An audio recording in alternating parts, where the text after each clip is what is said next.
اعوذ باللہ من الشیطان الرجیم بسم اللہ الرحمن الرحیم۔ نماز عشاء کی فرضیت۔ عشاء کے وقت جو 4 رکعات ہم ادا کرتے ہیں اس کے بارے میں 2 قول ہیں۔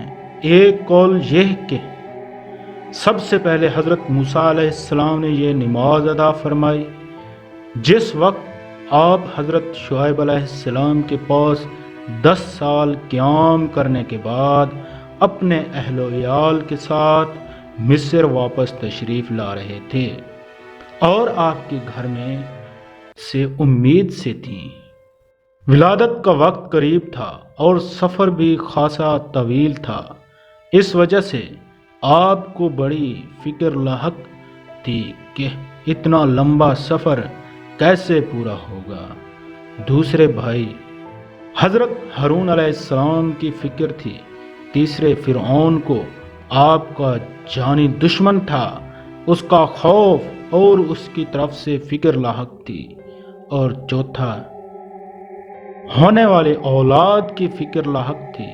ان 4 پریشانیوں کے ساتھ آپ سفر کر رہے تھے، پھر سفر کے دوران صحیح راستے سے بھی ہٹ گئے جس کی وجہ سے پریشانی میں اور اضافہ ہو گیا۔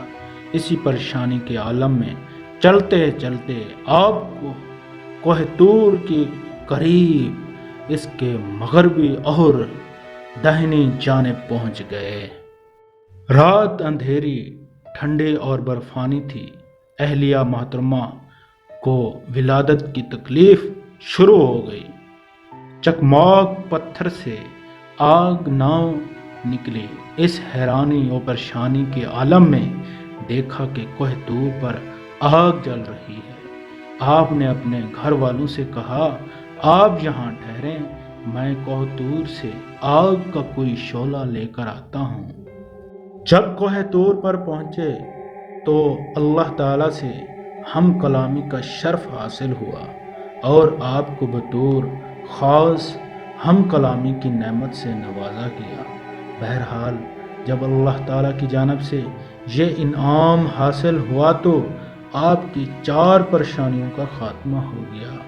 کسی نے بڑا اچھا شعر کہا، تو ملے تو کوئی مرض نہیں، نہ ملے تو کوئی دوا نہیں۔